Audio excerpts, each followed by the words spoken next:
This is DJ Dr. Chris. And it's your favorite nurse practitioner, Bree. Today I'll be talking about SI joints and hip impingement. And I'm going to finish up our series on thyroidism. And after that, we'll pop open a bottle and see what comes out. Are you ready? Oh, I'm so ready. Okay, Bree, what's going on? Nothing much has been going on. Same old stuff, just working and just trying to get more content. I'm glad y'all are listening, and we are so excited about this upcoming season. There's a lot of fun things that we're going to announce pretty soon. So just stay tuned and keep listening. What about you, Chris? You know me, just digging into this hip impingement stuff. Been obsessed with it. That's my world right now. I feel like most of my patients are rabbit hole. Yeah, I've really gone into it, and I'm seeing so many patients with it. Probably because I'm producing content on it. But yeah, so with that, do you want to go first, or do you want me to go? How about you go? Okay, cool. All right. So past couple of episodes, I talked about some potential mechanisms, the way that hip impingement develops. Quick reminder, hip impingement, the fastest way to say it is pain in the front of the hip with squatting. There's lots of other sort of subsets of issues that develop with it. Usually bony changes are to blame or are thought to be the issue. That's debatable. But anyways, what I've seen is lots of like subsets of issues that kind of come along for the ride. And that's part of the challenge is it gets so difficult to determine what's what. So one thing that I've been seeing a lot of is development of sacroiliac joint pain. That's kind of pain where your sacrum and pelvis meet that come along with hip impingement. So I've been seeing that pattern for a while. I was just kind of curious as to why this is happening.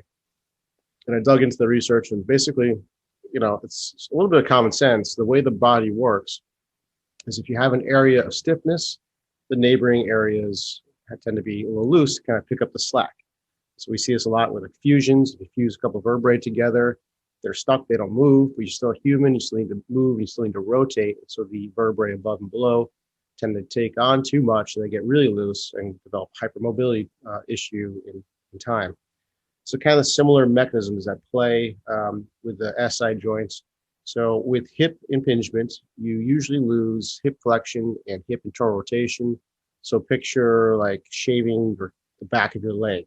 That motion you go into is hip flexion, hip internal rotation.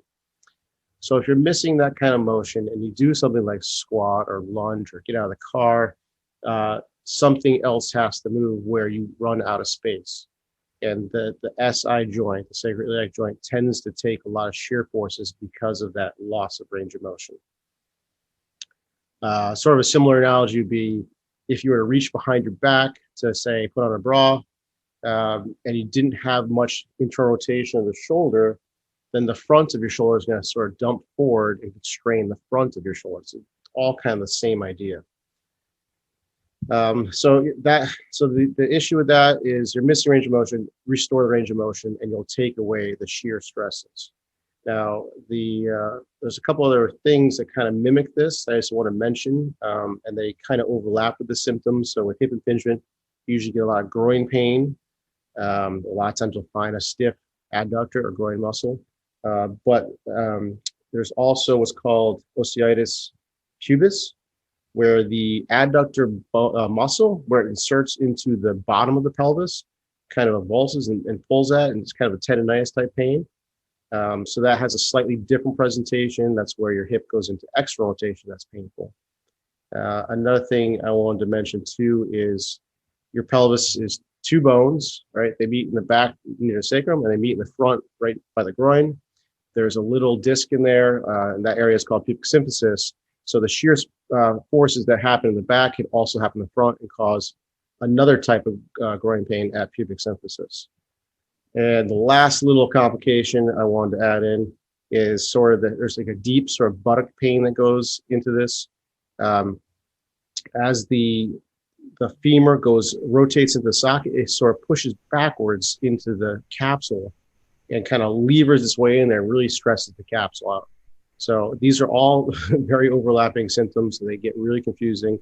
I'll put a blog post in the show notes that shows pictures of how all these mechanisms happen. But at the end of the day, it's really going to be about restoring your range of motion. So there you go. Yeah, I know. Mouthful. That was a lot. It was a lot. I know. It got a little technical. I've seen a lot of patients with this. They just can't figure out which one came first, the SI joint pain or the hip impingement. In my mind, it's the impingement causing the SI joint pain. It's like the chicken or the egg. Because in my mind, I think the SI joint pain would like be a signal like something's going on, and then the impingement happened after that. But I mean, that's totally debatable. I don't think anyone really knows the answer to that. Yeah. The fact that we're seeing how hip impingement tends to develop in like adolescence would point to me that that's the chicken, or the egg, which is the first, whatever the first one is. But we don't really know. And the other thing too is SI joint can be a problem even without hip impingement. So that those things can stand mutually exclusive. Well, I mean, I say if there's any listeners out there that, have this issue, please contact us. Let's see what your doctor or your physician has said, or a physical therapist.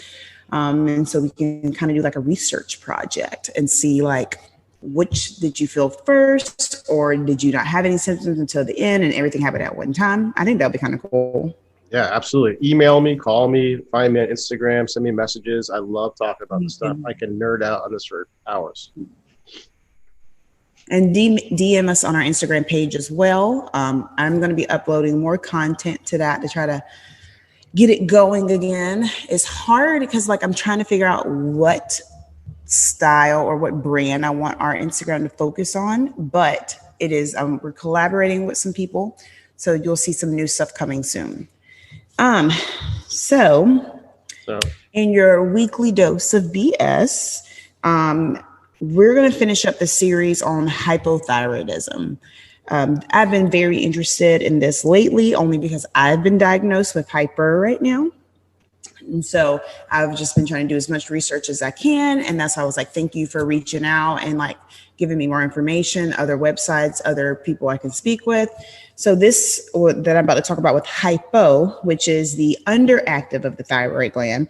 Hypothyroidism means that the thyroid gland doesn't make enough thyroid hormone to keep the body running normally. So people that have hypothyroidism have too little of the thyroid hormone in the blood, which is the most common thing is like an autoimmune disorder.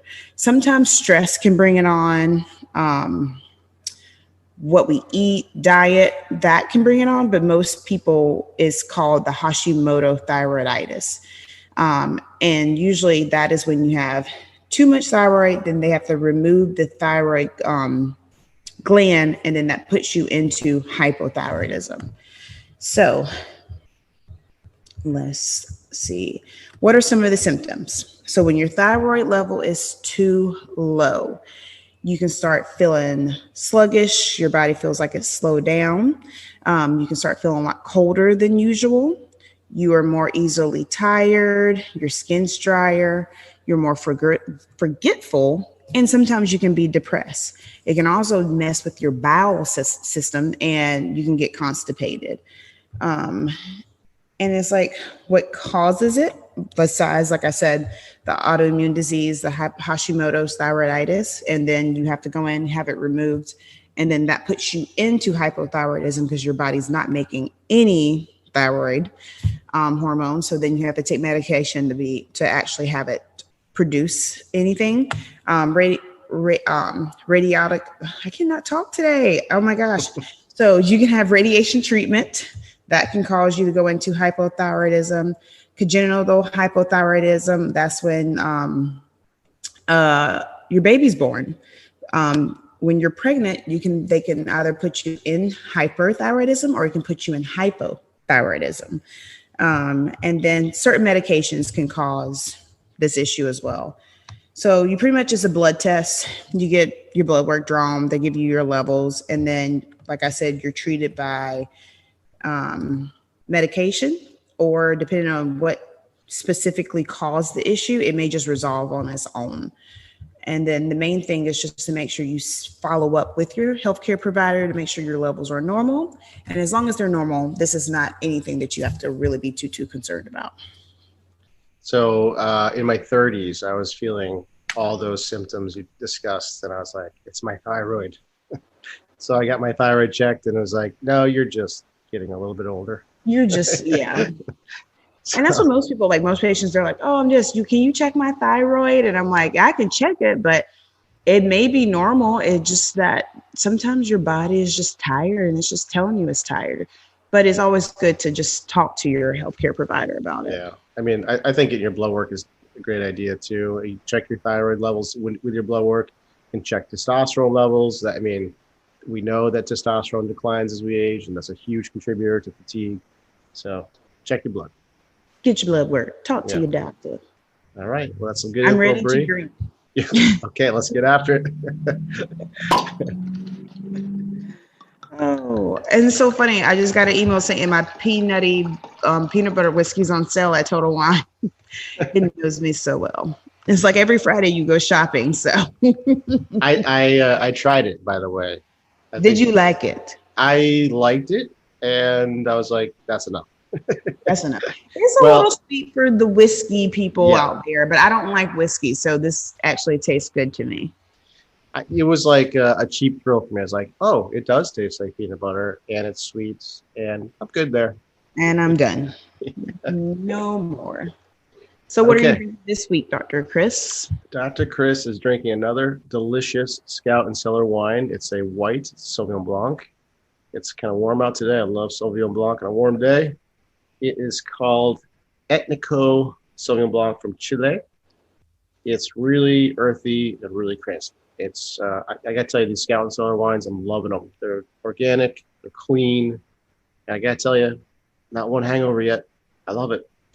Perfect. I feel like you're like a rep for Scout and Cellar now. Well, yeah, kind of like an ambassador. So you are. So, yeah. So I'm like going through all their wines and tasting them all. So far, everything's been like, knocking it out of the park. Nice. Well, I meant to do this last week, but I forgot. My friend Lance sent us a late. Lance that met your wedding? Yeah, Lance that you met. He was at my table? All right, cool. Shout out to the hot one on Instagram. He sent us a late wedding present, but the present is he sent us 3 different types of wines. And I love this wine because it's called Black Girl Magic Zinfandel. So I was going to say it last week for Black History Month. I wanted to do a shout out to a company. It's called McBride Sisters Collection. They have like a rosé. I know they have this Zinfandel he gave me, and then they have a Moscato. I'm not big on Moscato, so when Lance comes, he can drink that. But the Zinfandel, totally about to open this bottle up and have a glass. And what they're saying is not just saying Black Girl Magic is more than a phrase. It's a feeling, a look, a mood, a taste. So it's just an ode to the Black culture, and they wanted to bottle it up in a glass, if you can bottle it up in a glass, but I bet you anything it tastes good. Are you going to save me a glass? I will save you a glass. You better come over. If not, we'll just order more. I don't mind spending money on wine. Shout out to Lance. He really got down on the dance floor at your wedding. He did. It was awesome. All my friends got down on the dance floor. That was such a fun wedding. I can relive it every year. We might as well just go a 1-year anniversary. I was just talking with my parents because my parents came to the wedding too. How amazing that city is. I'd love to go back there. I thought the waterfalls there were just incredible. Y'all should go in the springtime. They would really like it up there during that time. So, but anyway, I'm about to start drinking my wine. Thank you, Lance. Right. While you're drinking your wine, you want to hear a good news story? Yeah, let's do some good news while I'm drinking. Okay, I'm doing it today. Okay, so I picked an interesting one. A high school basketball player's act of kindness toward an opposing player. So this high school basketball player in Michigan, and his name is Matt Monty. He's a varsity forward on Wakefield Marinisco Cardinals. He's playing the game. He gets done. He noticed when the JV team started playing on the opposing team, on Dollar Bay is the opposing team, he saw that a player didn't have basketball shoes. So he took his own LeBron James Nikes, which I can only assume are expensive, took them off his own feet and gave it to him. And he says, I just remember being young and not being able to afford nicer shoes for basketball, and I know how bad it sucks. Basketball shoes are a necessity. I've rolled a lot of ankles not wearing the right shoes for the right things. So then the coach said, because I guess his coach's son, my wife was on Facebook, and she had mentioned to me, why didn't you tell me about Matthew last night? And I said, what? I didn't know about this. And I guess like blew up on Facebook, and the coach said, I told the team and the JV team also, I said, not only does it make Matthew look good and being a good person, but it makes us all look good. Not only our teams, our school, but our whole community. So I was very proud of him for that. So shout out to Monty. Is it Monty? Matthew. Matt Monty. Yeah, shout out His to mama Matt. and daddy raised him right. I could Yes. only be so proud if my child did that for someone. Yeah, it didn't matter exactly. how much it cost. If like he gave it from his heart, like I'm sure he wasn't even thinking about all this that was happening afterwards. Yes. I bring it up because the country right now is so divisive, when it comes to politics, with cancel culture, everything is so divisive now. If anybody could just reach forward to the opposite team and extend something to them, I think that makes a huge difference. And so shout out to Matt Monty to showing us how it's done. I'm claps. Good job. All right. So do you want to do happy hour next, or do you want to do some riddles? Let's do some happy hour. All right. That way I'm nice and primed for my riddle. So with the happy hour, I told y'all last week we were going to a restaurant called The Southern. And I was going to tell you about how it was, the food, the pricing, and everything. So my review is it was great. We sat outside. It was in Bayfront, that little area. We got to sit outside. There was a couple. We ordered like 5 or 6 different appetizers and some different 3 different meals. So Michael got the fried chicken, biscuit, and I can't remember what his side was, but he pretty much ate his entire plate. I got the fried green tomato salad, and then my friend Christina got the shrimp and grits. So we all shared that. Well, we didn't eat Michael's, he ate his own, but we shared that, and the shrimp and grits were amazing. I love shrimp and grits. And the appetizers they have like fried mac and cheese balls. We had they call Alamorada fries, which had 2 different types of gravy you dip the fries in. We had pecan cornbread, and there was one that was like a chicken pot pie in a little pocket. So we ate a lot that night. And that sounds like so much comfort food. It was a lot of food, but it was really good. It was really good food. Remind me where this place is? This Bayfront. Bayshore, Bayfront. I know. I can never get we have Bayside, Bayfront, Bayshore, Bay House. It's Bayfront. It's the Chart one House, that's near Fifth Avenue off of Goodlet. Yeah, Bayfront. Okay, gotcha. Bayfront. All right. And so this week we're going out to dinner because apparently I don't cook.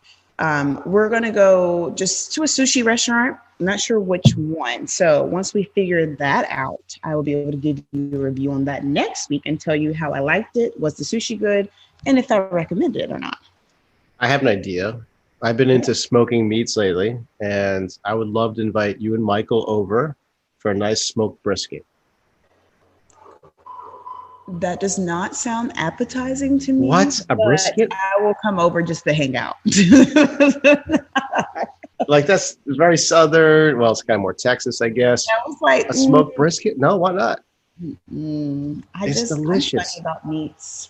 I'm funny about meats. Meat that just falls apart. It's got so much flavor. No? Oh, all right. No. Okay. You can still see I guess it's a big fail.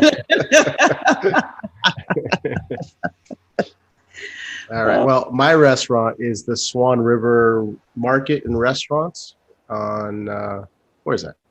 41? I think it's in 41, right next to USS Nemo. Amazing. We actually intended to go to USS Nemo because we've been there and love it. And then we saw it was right next door to it. I saw this beautiful, almost like New England style fish market, and I just was instantly drawn to it. Walked in, they had this whole amazing wood bar, and the top of the bar was a giant boat with wine glass hanging out. It looked really cool. Looked at the menu, and I was like, "Yep, we're in." Sat down, had lunch there. Awesome oysters, awesome food. Everything we had, service was all top notch. Just found it on a whim. Highly recommend Swan River. And they have a great fish market right next door to it.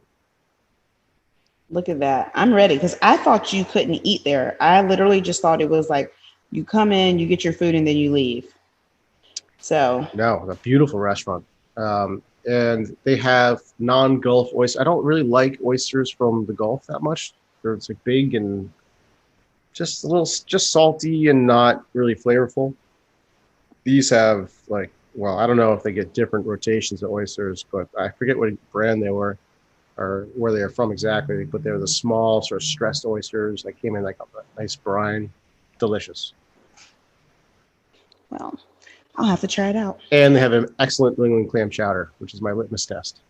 Oh, see, I mean, you from up north, so you know about that. Mm-hmm. I don't really know too much about clam chowder, but shrimp and grits, I do know. I can't believe you don't want to eat my Ready for a brisket. riddle? Wait, I just want to touch back on this. Why don't you want my brisket? It's so good. I told you I'm funny about meats. Leave me alone. All right, let's dig into it. Give me the riddle. All right.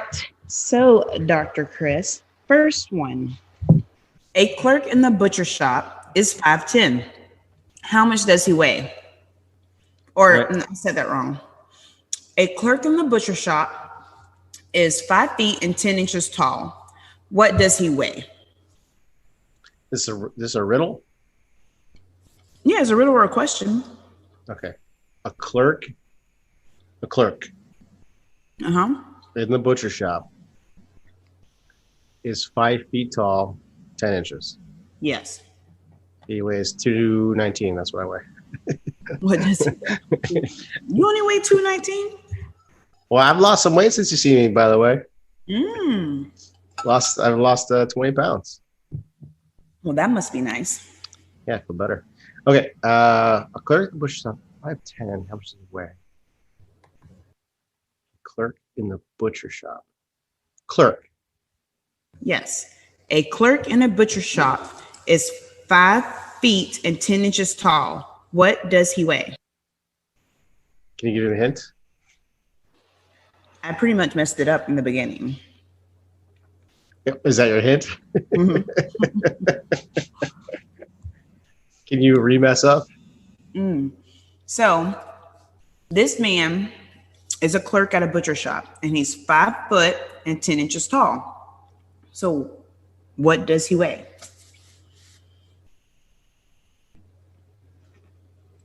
I don't see where you messed up.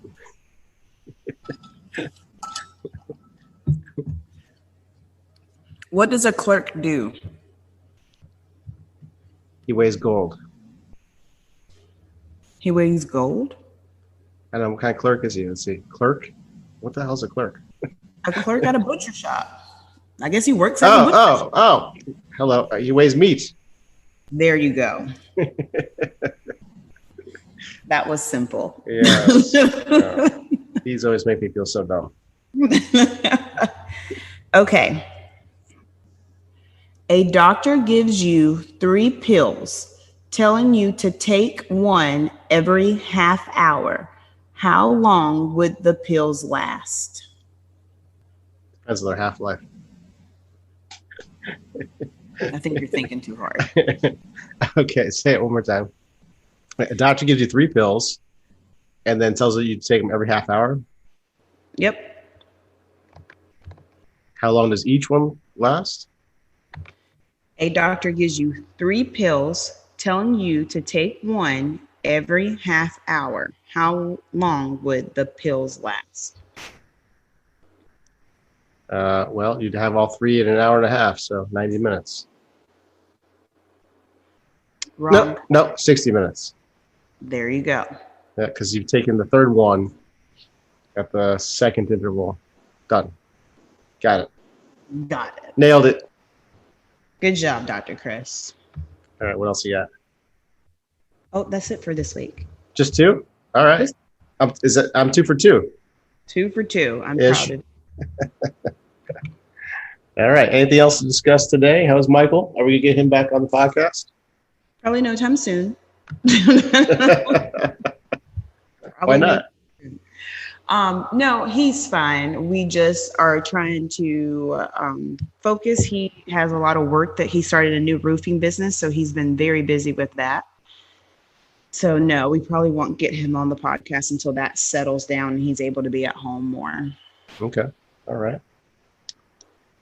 Well, but we need to get Juliana on the podcast. Oh, I think she's podcast shy. I've been trying. Maybe one night we can all get together with some wine and all get on there. Yeah, I think you need to urge her a little bit. I think she's like afraid about her accent or something. Her very almost non-existent accent. I was like, she speaks very well. Yeah, speaks perfect English. Speaks better English than I do. Most Americans, so. Yeah, agreed. I'm like, what does that word mean? But is she working tonight? She is. Oh, well, shout out to Juliana making that dough. Yep, someone's got to pay the bills. Hopefully one day we can all go on a trip and we can report live from wherever we're vacationing at. And then we should hit up Crystal. What's her brand? Oh, Castaway Crystal. Yeah. Yeah. Sounds good. She'll give us some deets and where to go. Excellent. All right. Well, on that notes, let's wrap it up. I'm DJ Dr. Chris. And I'm your favorite nurse practitioner, Bree. This is Poppin' Bottles. See you next week. Bye, guys.